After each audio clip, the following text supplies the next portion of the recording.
Hola. Continuando con el análisis del derecho marítimo y cómo este se visualiza, ¿no?, en la operatividad de los contratos, de los alquileres, del servicio marítimo, etc. Ahora vamos a tomar otro ejemplo, que es el contrato charter party, contrato de fletamento, pero desde el punto de vista ya de las cláusulas. Es decir, hemos visto en anteriores clases el flete. Ahora vamos a ver cómo se estructuran las cláusulas de un contrato de esta naturaleza, ¿no? Debemos señalar que el charter party es uno de los contratos más antiguos que existen.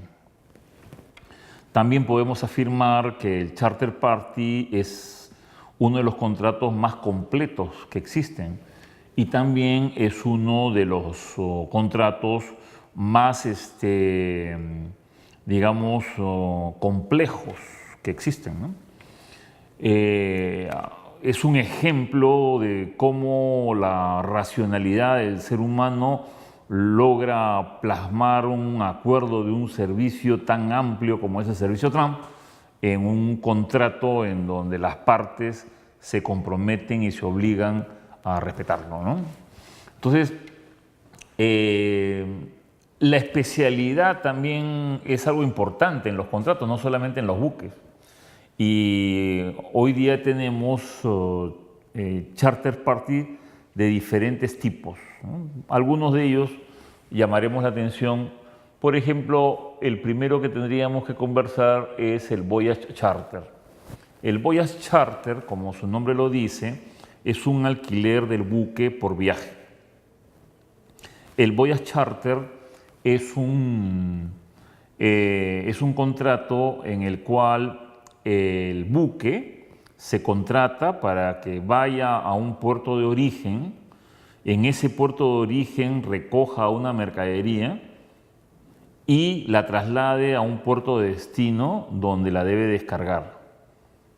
Y ahí termina el contrato. A ese tipo de gestión se le llama contrato de fletamento por viaje. También tenemos otra posibilidad que no se usa mucho. El que se usa con mayor frecuencia es el contrato por viaje, pero también existe en teoría y también se usa en pocas oportunidades. Se llama el time charter. Time charter, como su nombre lo indica, es un alquiler por tiempo, donde dadas las habilidades de la empresa que conoce de este tipo de negocios, decide alquilar un buque con su tripulación y su capitán por un lapso de tiempo definido, por ejemplo 60 días. Entonces el capitán del buque o su representante establecen un pago diario del buque, ¿no? Y entonces dicen, bueno, yo te alquilo mi buque por $15,000 al día.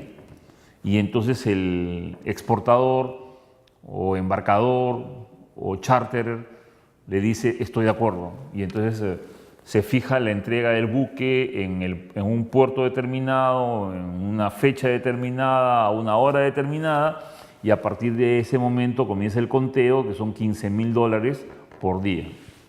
Entonces, en ese lapso, el capitán del buque ya no responde a las indicaciones del propietario del buque, sino que ahora responde a las indicaciones de la empresa que alquila el buque, con el cual el dueño de la mercadería le indica al buque a qué puerto tiene que ir, qué cosa es lo que tiene que cargar, a dónde tiene que descargar, dónde tiene que volver a cargar, dónde tiene que volver a descargar, y así sucesivamente hasta que termina el servicio. Se calculan los días de alquiler y se le paga al capitán de la nave. Otro charter party interesante es el Round Trip Charter. El Round Trip Charter en español se le conoce como el alquiler por viaje completo.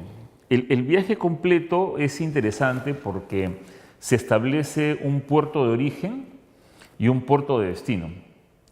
Aparentemente es muy similar con el charter por viaje, en donde el buque llega al puerto de origen carga, se dirige al puerto de destino, descarga, pero a su vez, en ese mismo momento, comienza a llegar una carga que tiene que cargar el buque para de vuelta traerlo al puerto de origen y descargarlo. Por eso se llama round trip charter, o sea, un viaje redondo. Y finalmente, como ejemplo, mencionaremos el bareboat charter, que en español se le conoce como contrato de fletamento a casco desnudo. ¿Qué significa? Que lo que tú alquilas es el buque, pero tú no alquilas la tripulación. Es decir, tú no quieres al capitán, tú no quieres a los oficiales, tú no quieres a los mecánicos. ¿Por qué? Porque seguramente tú tienes tu capitán, tú tienes tus mecánicos y tú tienes tus marineros. Entonces, lo que le pides a una compañía naviera es que te alquile el buque. Y una vez que te alquile el buque, tú pones el capitán y tú pones a la tripulación. Esto se da, como ustedes comprenderán, generalmente entre una negociación entre una compañía naviera y otra, pues porque qué exportador va a tener capitanes y qué importador va a tener tripulación, no tiene sentido, ¿no? Entonces, cuando una compañía naviera necesita un buque, pero no lo tiene, y hay otra compañía naviera que tiene un buque que no lo está usando, pero tiene tripulación, cabe la posibilidad de que la compañía naviera 1 alquile a la compañía naviera número 2 el buque por, digamos, 6 meses, pero que no desea la tripulación porque ellos tienen su propia tripulación. Si es así, entonces nace el bareboat charter. Estos 4 son los contratos más conocidos, más representativos, pero sin duda el voyage charter, digamos, si queremos ponerle porcentajes, podríamos estar hablando de un 99% de alquiler de buques es voyage charter y hay un 1% en donde pueden haber diferentes otras posibilidades, ¿no?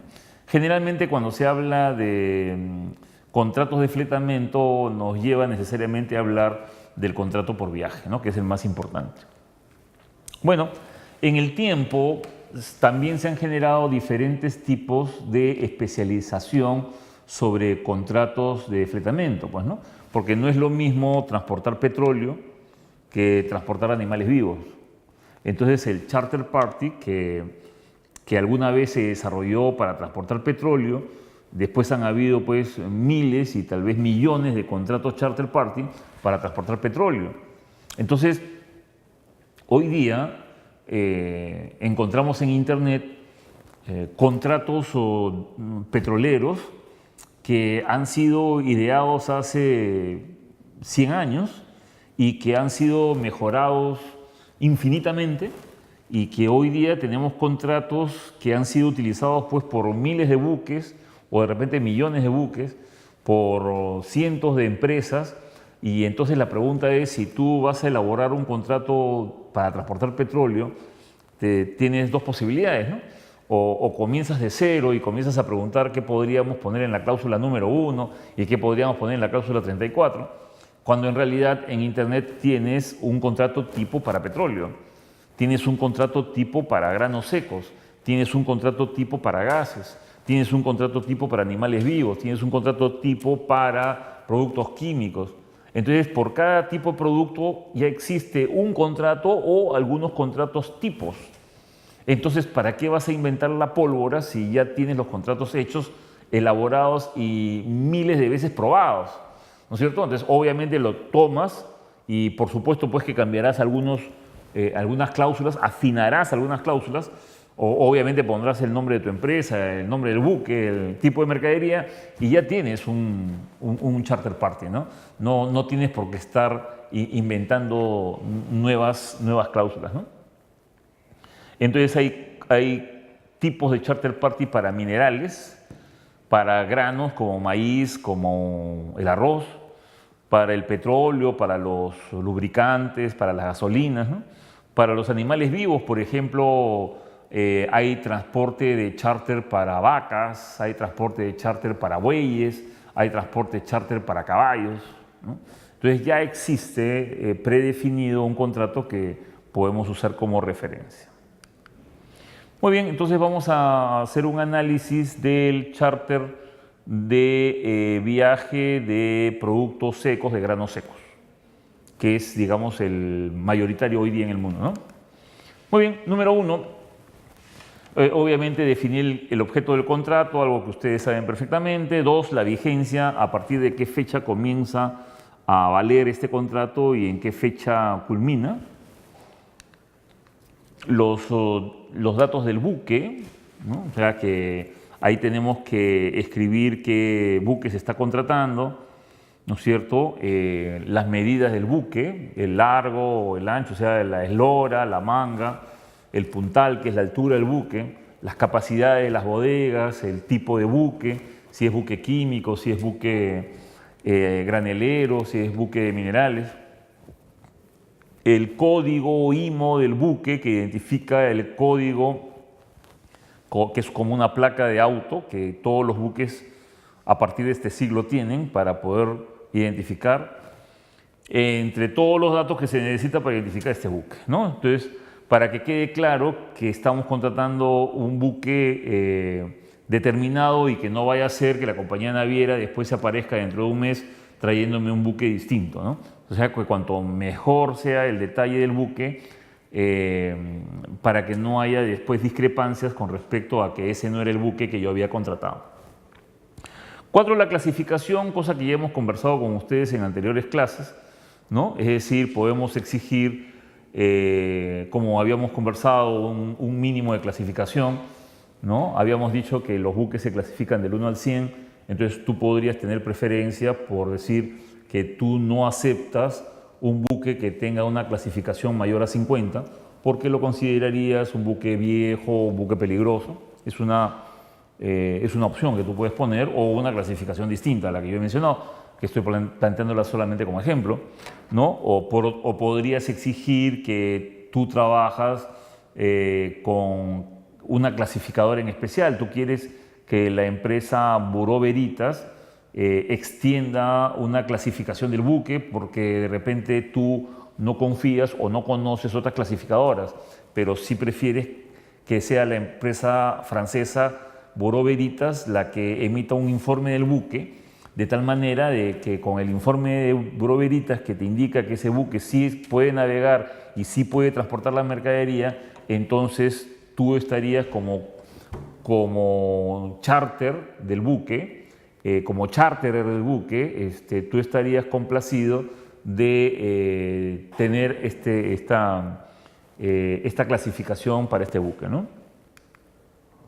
Muy bien, así como hemos definido los datos del buque, también es importante definir los datos de la mercadería, ¿no? De qué tipo de mercadería se trata.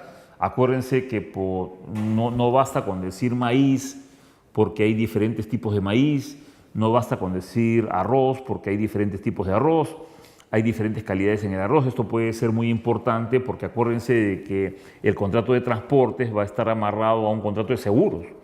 El contrato de seguros, que también forma parte del derecho marítimo internacional, ya lo analizaremos cuando ustedes estén aquí en Lima y podamos llevar a cabo una clase sobre temas de seguros.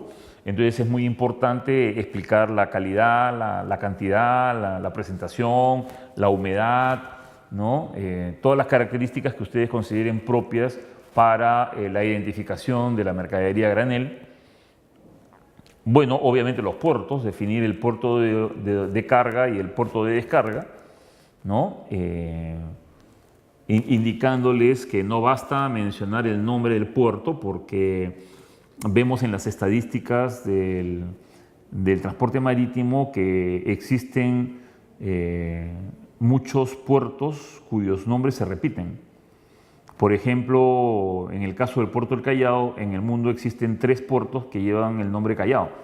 Entonces es muy importante que en el contrato se establezca el nombre del puerto, por supuesto, pero también a qué país pertenece y, por supuesto, la latitud y la longitud, ¿no? Todos los puertos en el mundo tienen una página web y cuando ustedes abren la página web, algo que resalta es la ubicación del puerto, que está señalada por latitud y longitud. La latitud y la longitud es lo que da la ubicación del puerto como referencia en el mundo, ¿no? Muy bien, cláusula 7, plazo para el embarque. Plazo para el embarque. Se supone que el buque tiene que llegar al puerto en, en un momento determinado, ¿no? No reitero lo que ya habíamos conversado en otras oportunidades, el contrato de transportes es un contrato que nace de un contrato de compraventa, ¿no es cierto? Es un contrato que se deriva del contrato de compraventa, es un contrato que es un hijo del contrato de compraventa. El contrato de compraventa define el tipo de... el contrato de compraventa define los plazos, ¿no es cierto? Y el contrato de transportes tiene que obligar al buque a estar en el puerto de carga en un plazo determinado, porque como ustedes comprenderán, los graneles, estamos hablando de miles de toneladas de graneles. Esas miles de toneladas, por ejemplo, ¿no? En el caso de una empresa minera, las empresas mineras puede ser que estén lejos de los puertos. Imagínense, están a 10 horas, a 18 horas en camión del puerto y no van a embarcar una camionada, van a embarcar 400, 500, 600 camionadas. Entonces estos 600 camiones tienen que viajar durante varios días para llegar a un puerto o para llegar a un almacén que esté cerca de un puerto. Y entonces existe una logística previa a la llegada del buque en donde el concentrado de mineral o entra al puerto o entra a un almacén extraportuario. Y en cualquiera de los casos va a comenzar a generar costos de almacenaje. Estos costos de almacenaje, cuanto menos sean, mejor. Es decir, si nosotros hacemos coincidir la llegada de la mercadería del puerto con la llegada del buque al puerto, entonces todo es perfecto, pues, ¿no? Porque llega la mercadería del puerto e inmediatamente comienza a embarcarse y entrar al buque. Pero si el buque se demora un día, entonces vamos a tener que pagar almacenaje de un día de la mercadería. Y si el buque se demora 2 días, tenemos que pagar 2 días de almacenaje. Estamos hablando de almacenar miles de toneladas, con lo cual el costo de almacenaje de repente pues es 25, 30, 40 mil, 50 mil, 60 mil dólares al día. Entonces cada día que el buque se demore, entonces tú vas a tener que asumir el costo correspondiente al almacenaje, lo cual no te va a gustar. Por esa razón tienes que poner en el contrato de compraventa, tienes que ajustar el contrato de compraventa de tal manera de exigirle al buque que tiene que estar necesariamente entre tal fecha y a eso se le denomina el plazo del embarque. Si el buque llegara antes de la fecha, no tiene ninguna implicancia en el contrato, pero si llega después de la fecha del plazo, entonces se le pone penalidades. Y también se tiene que poner una fecha límite de esas penalidades, porque tampoco no puedes esperar por siempre al buque, ¿no?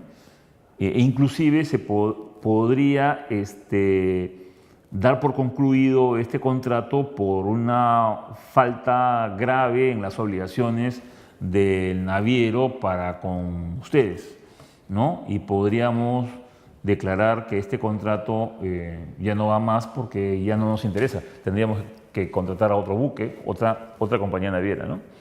Eso nos lleva a la cláusula octava, que es la cláusula de cancelación, es decir, cuáles serían las cláusulas por las cuales este contrato se cancela, ¿no? Y una de las causales obviamente sería el no cumplimiento del plazo para el embarque, ¿no? Otro elemento de cancelación, o enumeramos pues todas las razones por las cuales ustedes consideran de que este contrato debería cancelarse, ¿no? 9, agenciamiento.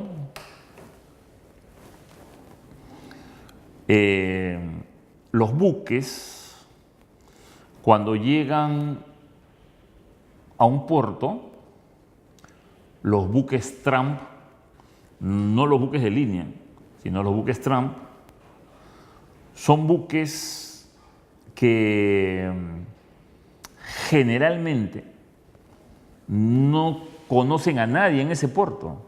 No es que los buques tramp viajan a donde se les contrata.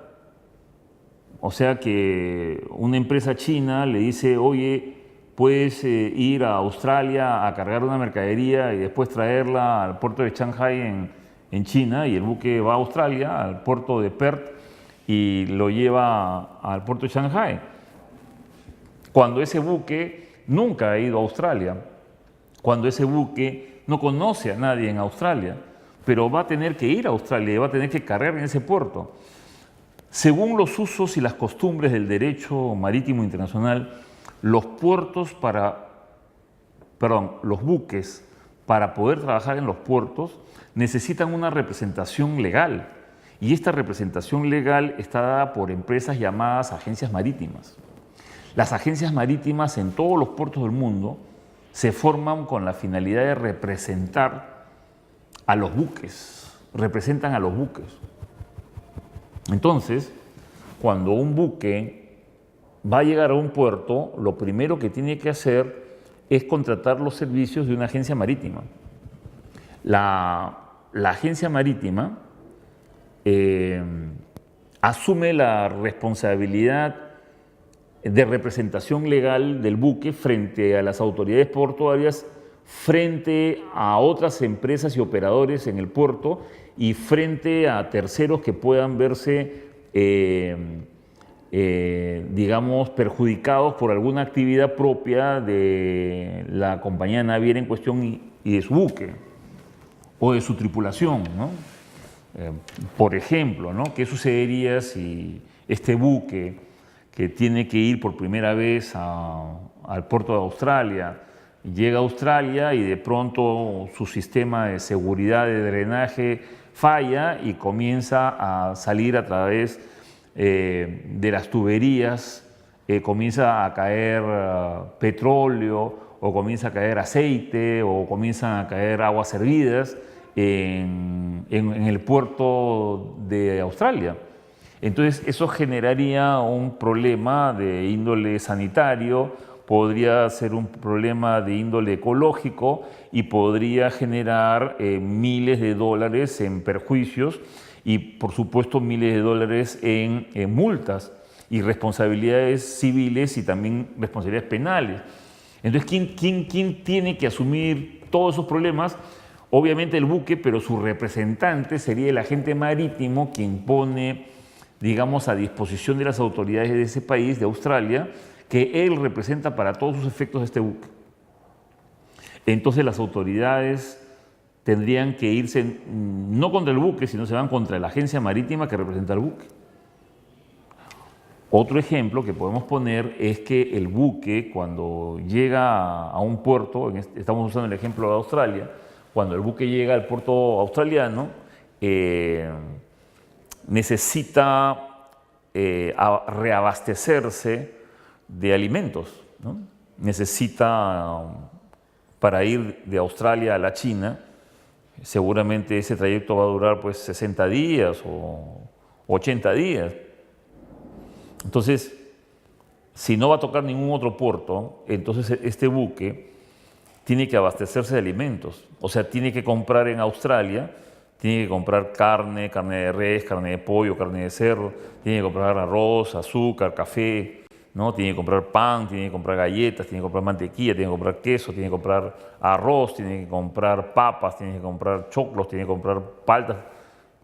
Aparte, tiene que reabastecerse de medicinas, ¿no es cierto? Tiene que comprar antibióticos, tiene que comprar inyecciones, tiene que comprar todo lo que se necesita para que tengas una buena cantidad de medicinas, porque el trayecto va a ser largo y las personas nos enfermamos. Entonces la pregunta es, ¿quién va a comprar todas esas cosas? ¿No? La respuesta es la agencia marítima. Entonces el buque contrata a la agencia marítima, antes de llegar al puerto le mandan un correo electrónico a su agente marítimo y la relación de suministros que se necesita.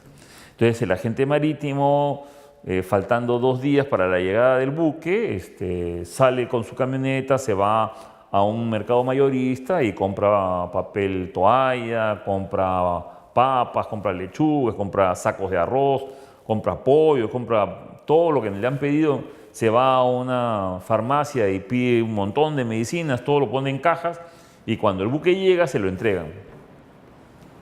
Entonces, ¿qué pasa si el buque necesita una reparación?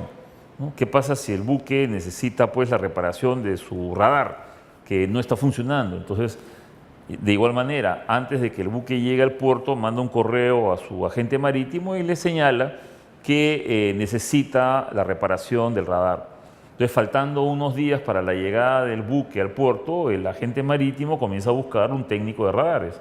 Y una vez que lo ubica, le dice que necesita su participación en el buque cuando este llegue. Entonces, cuando este llega, comienza a realizar sus operaciones de carga, pero por otro lado están reparando el radar, por otro lado están recibiendo suministros, por otro lado están recibiendo medicinas y eso, ¿no? Entonces, el agente marítimo cumple un rol de apoyo logístico a los buques que no se conocen, pues, porque de repente este buque nunca más va a regresar a Australia. Entonces, la pregunta es, ¿para qué un buque que va a estar un par de días en Australia tendría que tener una oficina en Australia? No tiene sentido. Pero sí tiene sentido que contrate una agencia marítima que lo represente. Entonces, la agencia marítima lo representa para con las autoridades portuarias, para con las autoridades sanitarias, para con autoridades, en fin, de migraciones, ¿no? Y obviamente el agente marítimo tiene que cobrar, pues, ¿no? Entonces va a haber un agente marítimo en el puerto de origen y va a haber un agente marítimo en el puerto de destino. La pregunta es, ¿quién le va a pagar a ese agente marítimo? ¿Le vas a pagar tú, que eres el dueño de la mercadería, o ellos, que son los que te están cotizando el flete, ¿no? Y finalmente la desviación. Hoy día tenemos tecnologías que nos permiten rastrear a los buques. Tú puedes ver en la pantalla de tu computadora o en la pantalla de tu smartphone, puedes observar cuál es la posición del buque, latitud y longitud. De tal manera que el charter party, el buque, señala de que va a zarpar de tal puerto para ir a tal puerto y va a indicar cuál es su estrategia de travesía, va a indicar qué rumbos va a seguir y por dónde va a ir, ¿no? De tal manera de que tú que has alquilado el buque puedes verificar, se denomina en términos marítimos, se llama traquear, puedes traquear el buque todos los días, minuto a minuto, para saber por dónde está tu mercadería y para saber dónde está ese buque. No va a ser que se le ocurre irse a otro lado y entonces tú inmediatamente llamas por teléfono satelital al capitán para preguntarle por qué se está desviando de la ruta, ¿no? Pero existen razones válidas por las cuales un buque puede desviarse de su ruta.